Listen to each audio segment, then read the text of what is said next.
This is about bringing the conservative message to the people of the United States so that people understand that we're looking at do-nothing Democrats.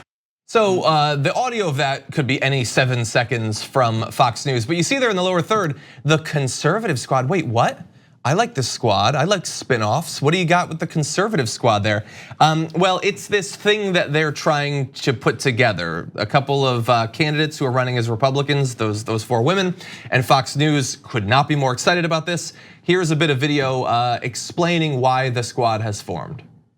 Republican Alabama congressional candidate Jessica Taylor joins us now with the conservative squad. We have Minnesota congressional candidate Michelle Fischbach, South Carolina congressional candidate Nancy Mace, and Texas congressional candidate Beth Van Duyne. Thank you, ladies, for being with us. Jessica, congratulations, you actually did this. Yes, ma'am. Thank you for having us. When you look at these ladies that want to form a conservative squad with you, what goes through your mind? You know, I'm just honored that they want to join in this fight, and that's exactly what it is. You know, we are losing the younger generations of this country, and I'm so grateful that they're willing to join up and help in this cause. Okay, Michelle, why did you want to be a part of the squad? You don't need to see more of it. I don't know what any of that meant. So congratulations for you for calling yourself the squad. What do you mean? There's so much wrong with this. Like the formation of the squad, is a name that ended up happening. First of all, it was a name applied to a thing that existed without a name. Stop trying to make squad happen. That's what you're doing. And congratulations that we really needed something like this. First of all, we're trying to undercut the legitimacy of the actual squad, but we're underscoring it by saying that we need our own version. You doinks. Yes. Look, here are good. I'm gonna devil's advocate. Good points about the conservative squad. It is good to see female candidates on the Republican side because there are not generally a lot. And such a diverse group of them. You've got young white women, you've got old white women, you've got you got blonde women with brown hair. There's a brunette. And so that is true. So that's the most important part. The squad was not a thing where like some political like I don't know organizer was like, I want a squad. Who should I put in the squad? It was that these 4+ women organically were generating interest and enthusiasm. They were backing each other up. They were all just as, yes. But I'm saying they were doing things and people were like, oh, that's cool. And then the name got applied. It was to a thing that existed. The squad is a part of the progressive movement on the left. And that was an underserved group that, because they were frustrated at not being served, decided to take center stage. And in doing so, went against the establishment by unseating, in AOC's case, Joe Crowley.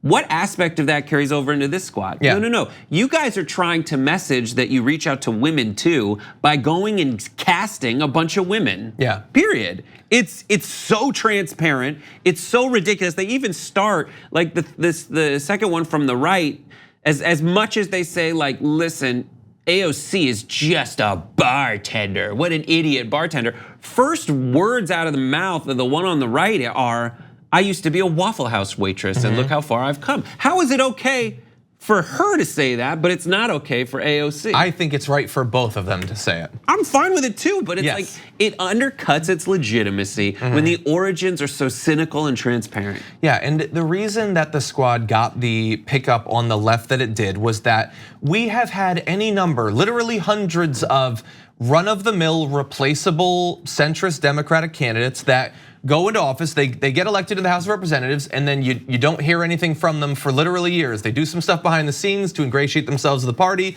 and then some senator dies, and so they run for senator, and that's basically what happens.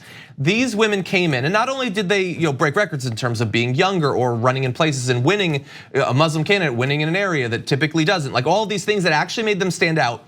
They didn't just sit down and wait for something to happen. They made things happen. Before they were even sworn in, AOC was joining a protest that elevated this youth climate group where it's now a massive thing in the news. We're all talking about the Green New Deal. They did things to matter. Right, and this is just, here we are, this is enough. It is identity politics. I hate when that term gets tossed about, but That is exactly what it is. But then let's listen to the specifics of what they're arguing for. One of them said, listen, we're fighting against socialism always. They've always already been saying that. But the other one says the Congress is being run by fanatics and they're not doing anything.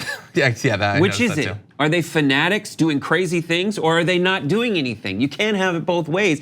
And when you listen to them, and I'm sure you heard it too, it's just like copy paste random terms. No, it's the same as any other. They're not distinct from other Republican candidates. That's the thing. Yeah.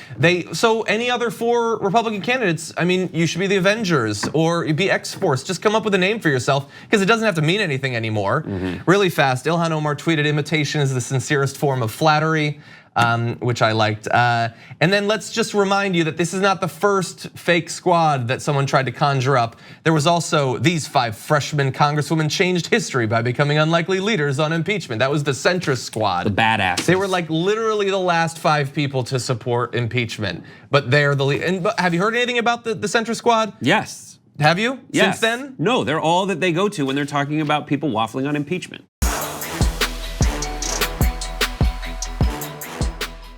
For more political news breakdowns, interviews, stories of activism, and me trying my hardest to care about the occasional big celebrity news story, subscribe to our YouTube channel at youtube.com/thedamagereport. And you can ring the bell wherever it is so you don't miss anything.